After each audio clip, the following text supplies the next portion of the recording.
Today we are going to talk about Paget's disease of bone. So be aware that there's another Paget's disease in medical literature, which is the Paget's disease of breast. So this is something else, Paget's disease of bone. So when it comes to pathophysiology, it's a focal disorder of bone remodeling, where ultimately bone formation becomes higher than bone resorption. And as it's not a malignancy, it doesn't spread or metastasize.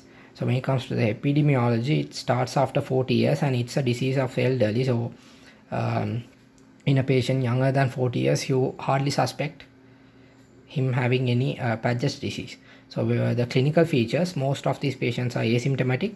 The involved bones, pelvic bone and femur are the most common bones that are affected, and which is followed by lumbar spine, and other bones can also get affected by this.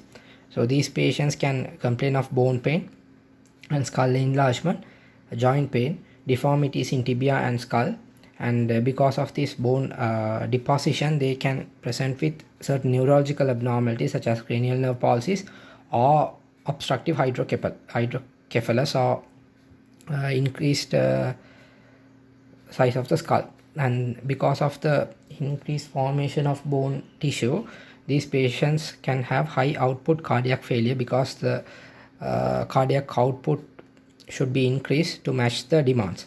And because of these